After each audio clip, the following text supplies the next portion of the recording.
You bastard, you took the relatable turtles out of Paper Mario! I want to talk about a very specific era in the Mario franchise, and that being the lame-ass one. Many people have coined this as the bland or safe era of Mario. It's hard to really figure out when exactly it began, but I think around the time New Super Mario Bros. Wii released. And it lasted, into the Nintendo Switch era. I'd say potentially, we're still kind of in it. Because as much as Nintendo does kind of, go past this era, it always finds its way coming back sometimes, So what do we mean by this? Well, this is the era of Mario where everything seemed like it was specifically themed around what you'd expect out of a new Super Mario Bros. Game, which would be nothing all too special. Look back at the GameCube era of Mario, okay? And they're trying all kinds of new weird stuff. I mean, the game that era was Super Mario Sunshine. And that Mario game had, full-blown voice acting, way more cutscenes than you'd usually expect, an entire new world with new residents to explore. And interestingly enough, that bled into the spin-off games and all other kinds of things. And spin-offs would bleed into the main series. So you had Luigi's Mansion at the launch of the GameCube, and elements of that found its way into Mario Sunshine. I just know that, Bowser Jr.'s paintbrush had EGAD's logo on it, and it was implied or specifically said by Bowser Jr. that it's just this fucking guy gave me the paintbrush, and it was very much alluded to that it was EGAD, which is weird, much like all the other Mario games from this era. I mean, you have Mario and Luigi, Paper Mario the Thousand Year Door, and both of these games, RPGs, one on Game Boy Advance, one on GameCube, they're both doing their completely separate things. They're both still Mario, but they don't really care what either or are doing. It's very much like Mario and Luigi is just doing its own thing, expanding the Mushroom Kingdom in its own way, and Paper Mario is doing the same thing, but in the complete opposite direction. And you know what? I think that kind of scared Nintendo a bit. The fact that Mario had all these branches, branching off. The fact is, if you're a fan of Paper Mario and you have just this favorite character from those games, I mean, that character is pretty much only in Paper Mario. Same goes for Mario and Luigi and Luigi's Mansion to an extent. That's what I find fun about this franchise. It's just this magical nonsense world. Let your imagination go wild. It's all about creativity. It's all about fun. It's all about who cares if this makes sense? Even though a lot of time, they try to make it make sense within the context of, that. It's all about, hey, this is a colorful world for kids and adults alike to just get lost in and just be you know what, nothing else matters. I'm just gonna enjoy some fun, colorful, and just creative worlds and characters and everything. And then they decided to specifically make Mario all about three things. By the time we got to New Super Mario Bros. Wii, this is where kind of this new era of Mario hit. And now New Super Mario Bros. Wii, it's a good game, though it is obviously very sanitized. You look at that first game and it's just it's doing all kinds of things. There's all kinds of extra characters and enemies in that game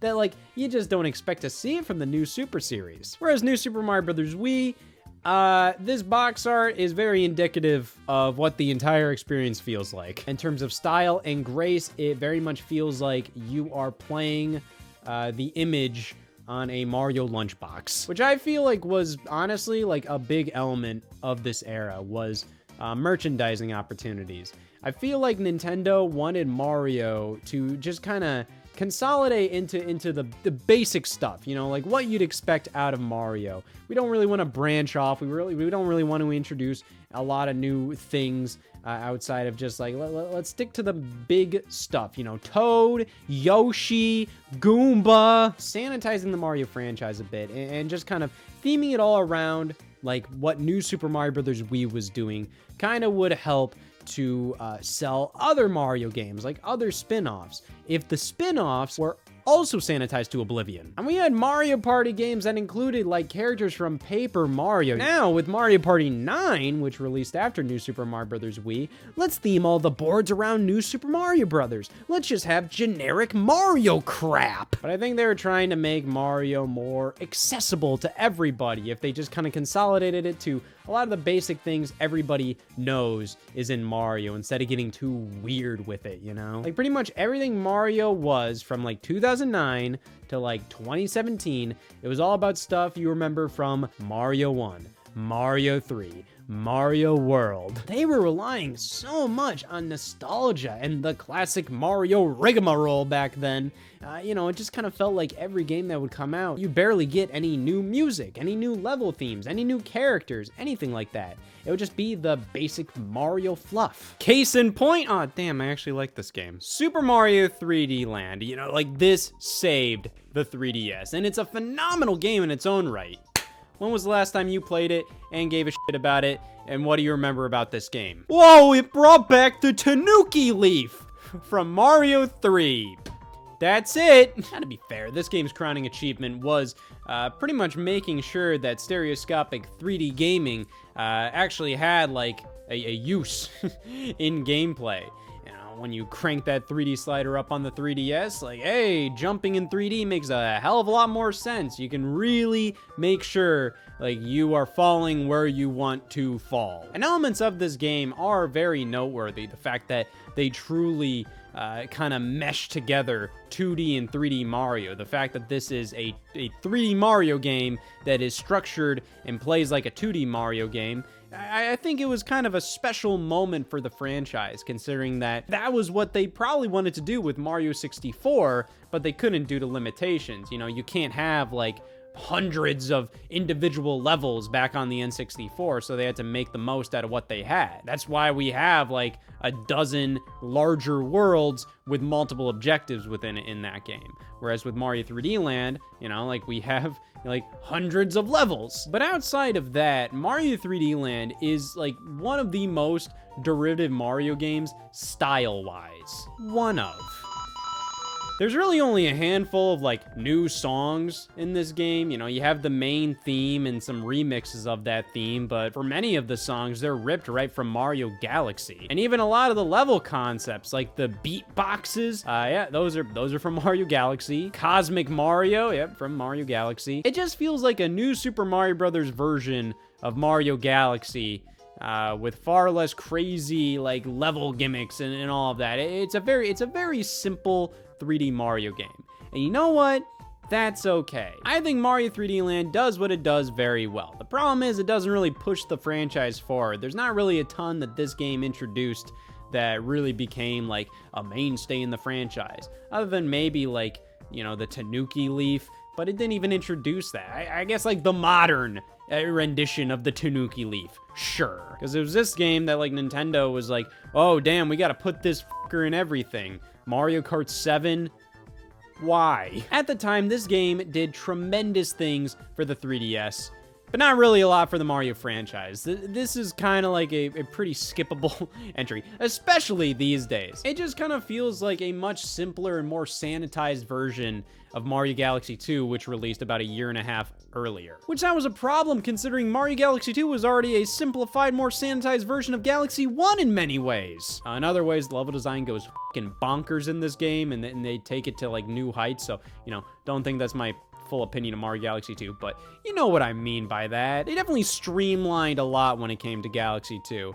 Not even when it comes to just story, because that was the main thing that got axed in Galaxy 2. But, you know, the level design was far more concise, far more linear. Galaxy 1 was already linear, but Galaxy 2 was very much like, we're gonna make a level where, like, this is what you're doing in it, buddy. And then 3D Land took that even further and simplified things much more. But thankfully, that wasn't entirely the case for the spin-offs. You know, you have Mario Sports Mix, which was developed by Square Enix. And yeah, this is fairly, like, generic Mario stuff, but at the same time, they have, like, goddamn Final Fantasy characters in this. That's pretty out there. That's just strange. But at the same time, they did that with Mario Hoops 3-on-3, and in many ways, Mario Sports Mix is, like, the successor to Mario Hoops 3-on-3 on the DS. And even then, Hoops 3-on-3 has like the funkiest ass art style out there. And it kind of got replaced for like generic 3D Mario model stuff. You know, this game still looks quite nice, but you know, it's also like you can kind of see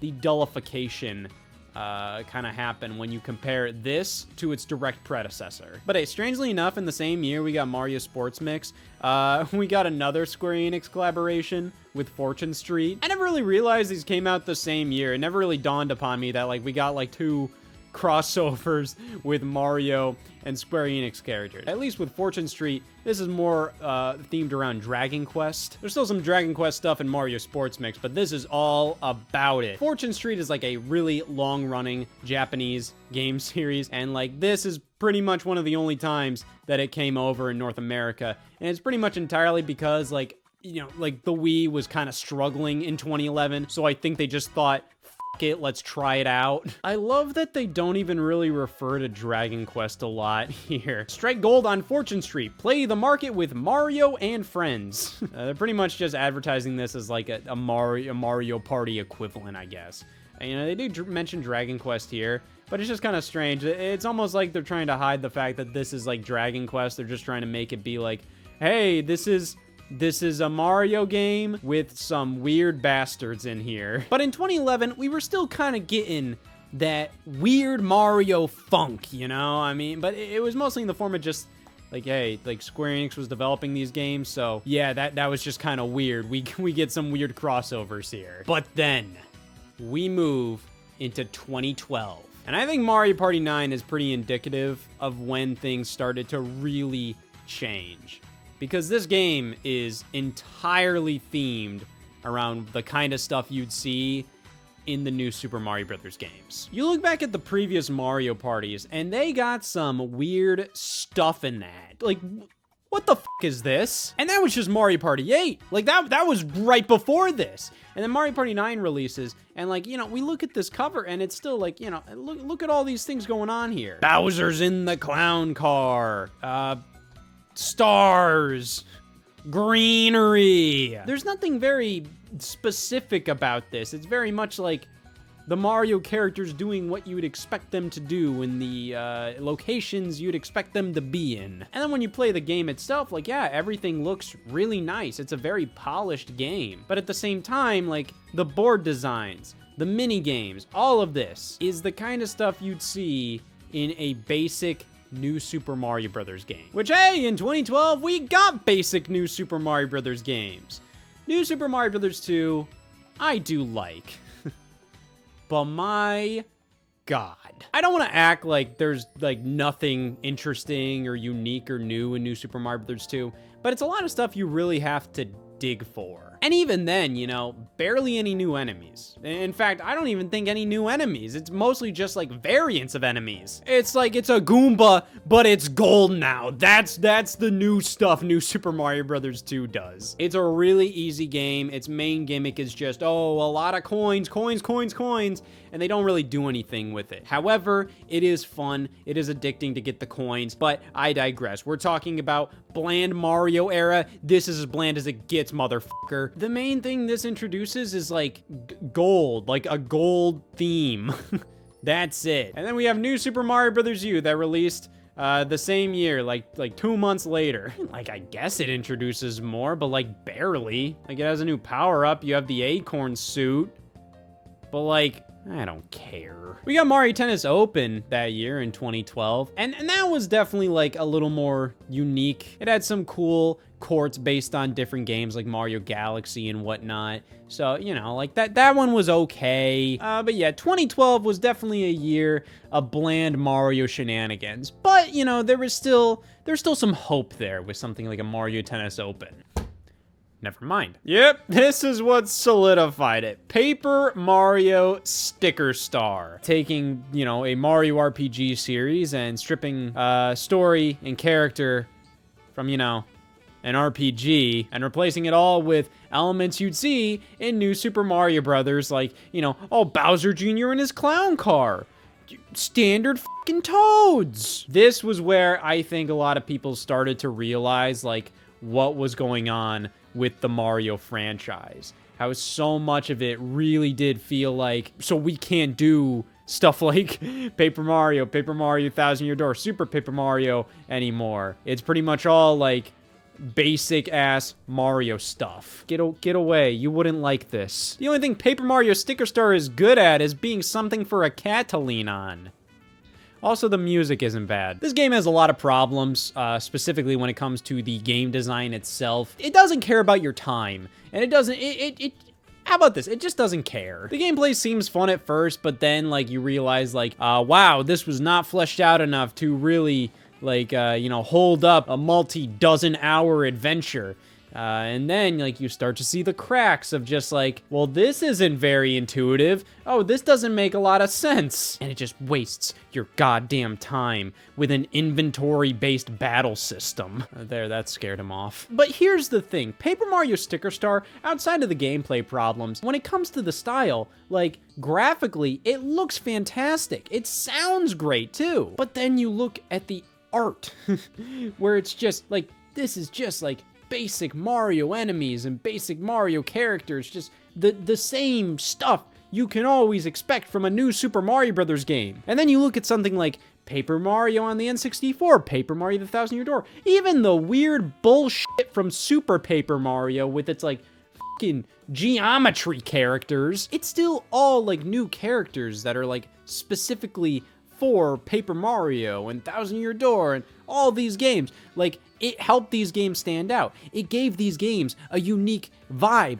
character, just memorability. There's nothing memorable about anything Paper Mario Sticker Star does, character-wise, story-wise, any of that. Other than Nintendo allowed the developers to give Mario a helper character, Kirsty, and she sucks! And later down the line, the Paper Mario developers disclosed that, like, yeah, there are mandates from Nintendo of, like, what they can and can't do in Paper Mario now. Which is, like, yeah, you gotta stick to the basic Mario stuff, and I feel like they do allow, like, hey, Mario needs a helper character, and, like, that helper character can only really be in this game, and, like, that's what all the Paper Mario games from Sticker Star onwards for a while did there, where it's just like, oh, Mario gets a helper character, and everything resets afterwards. Like, that helper character isn't in the next game. Like, they did that with Sticker Star, they did that with Color Splash, they did that with the Origami King. And I just think it's so weird that, like, Paper Mario is like, oh, it's Mario, but like an adventure RPG kind of thing with a story, but then you decide like, no, we can't have major story elements here because that's not what regular Mario's about. Just like, motherfucker, this isn't regular Mario, this is Paper Mario. I don't know, I mean, you could look past the new Super Mario Brothers-ification of like the Mario Party series or the Mario Sports series, but Paper Mario is where like this became like super apparent. But when we moved into 2013, like it showed that there was still like some hope, I guess? Luigi's Mansion Dark Moon, you know, bringing back the Luigi's Mansion series, you know, well, series, it was one game before, and then Dark Moon made it a series, and that was really awesome. And Dark Moon, it's a fine game, you know? At the time, I think it was seen as like, wow, this is like an amazing like return for Luigi's Mansion. But yeah, the whole vibe with like, oh, you have to go to multiple mansions and it's mission based, you know, it kind of takes away a lot of the charm of Luigi's Mansion to begin with. It makes sense because, you know, it's a portable game, but, you know, I digress. The art style of Luigi's Mansion Dark Moon was very different from the first game. You know, they go for the super angular style, like a retro Halloween aesthetic. And that's all fine and good, you know. I do think that art style is pretty controversial overall, but I do appreciate that it gives Luigi's Mansion very much its own vibe compared to the traditional Mario series. You know, it helps it stand apart. And, you know, Luigi's Mansion is, like, one of the most popular Mario spin-offs. It's crazy to actually think that, but, like, yeah, like, Luigi's Mansion 3 sold like nuts. So I think the art style changed. Like, hey, if you love it or hate it, I think it was, you know, I think it makes sense. It gives it its own vibe. You can prefer the original. I think I do prefer the original in many ways. But, you know, I do respect the art style change. But then you look at, like, the ghost designs in Dark Moon, and, like, that's where the first one had so much personality. You had so many different characters in there. And now, like, they're just all like basic ass ghosts. So it's like, what the hell are we doing here? Like, you can't have like unique ghost designs? Like what the hell? Thankfully, Mario and Luigi Dream Team released in 2013, and that felt like a very typical Mario and Luigi game. You know, you had different characters in that, you had a unique story, all that stuff. It just so happened that I think a lot of people were kind of burnt out by Dream Team because it was very talkative. You know, so you have two sides of the coin here. You know, you have not talkative enough with like garbage, like who gives a shit story.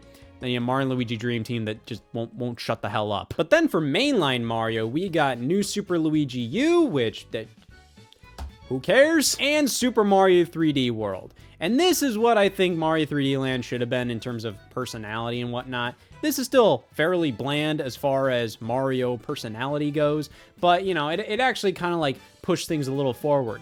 Bowser has a car. I think just seeing like little goofy elements like that definitely made this game feel like a light in a dark era of Mario. It's still pretty bland, all things considered. You know, you compare Mario 3D World to like Mario Galaxy or Mario Odyssey, and yeah, this is very sterile. But I think that should show like how starved we were at the time for like unique Mario content. The fact that like we were like, oh yeah, it's a fucking dinosaur, I've never seen that before. Mario Kart 8 was phenomenal in 2014, but it largely did like its own thing. And even then, like it doesn't really have like unique stuff like the award ceremony. Like they cut that probably because like they were, you know, they had to cut something to get the game out in time. You know, they just have like a little highlight reel instead. The menus in Mario Kart 8 are just pretty like basic ass Mario Kart style. Like Mario Kart 8 is not the focus here, but you know, I'm just kind of going through all the Mario games from this era. Mario Golf World Tour was pretty all right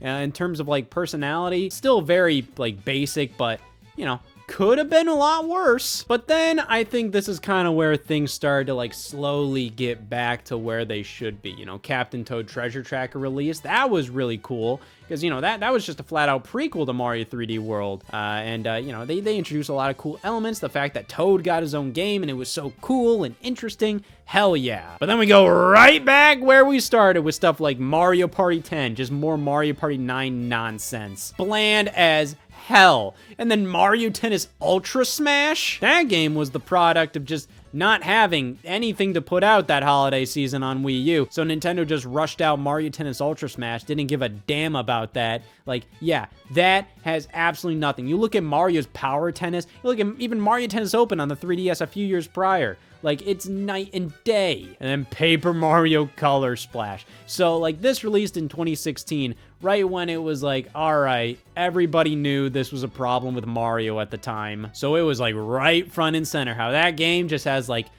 all the NPCs are pretty much just Toads. Not even Toads with, like, unique shirts on. Like, when there's a Toad with, like, glasses on in that game, it's like, holy shit. I do really enjoy Paper Mario Color Splash, but like, yeah, that's a big problem in that game. But I think by the next year in 2017, when we got Mario Odyssey, and now even like Mario plus Rabbids Kingdom Battle, things started to kind of come back a bit. Even then, you know, it was a work in progress. Mario plus Rabbids Kingdom Battle was just a weird thing that happened, but at the same time, you know, like it was very based around New Super Mario Brothers. But then eventually when we got to like Super Mario Brothers Wonder, and then the remake of Paper Mario the Thousand Year Door, Super Mario RPG, bringing back Mario Strikers, even though it was dog shit when they brought it back. You know, hey, at least you're bringing back Mario Strikers. And doing new stuff like Princess Peach Showtime, focusing more on the WarioWare series. That was something that kind of went away for a little bit there during this era. And even with something like Paper Mario the Origami King, the problems still were in that game, but like you could tell like they were really pushing to like make more unique things go on in that game.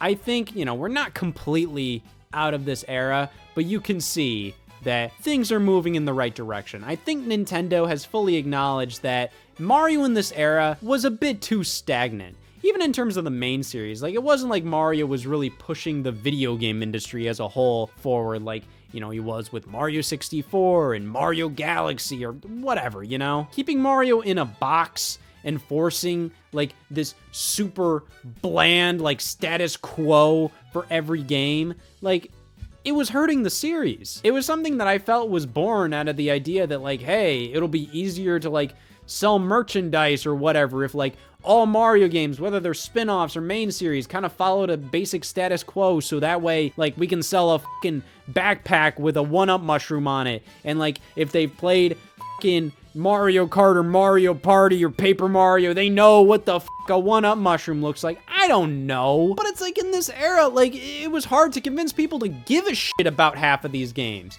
Also because, like, a lot of these games weren't very good. Mario Sports Superstars, I'm looking at you. But it's good to see. I think Nintendo does value kind of being more flexible with the Mario brand, doing more new things, just having some fun with it. Because in this era, it really felt like not only were the fans not having as much fun with the games, but Nintendo themselves, they weren't having as much fun making them. You know what? Thankfully, these days, I think we're safe from the dullification of Mario. Ah!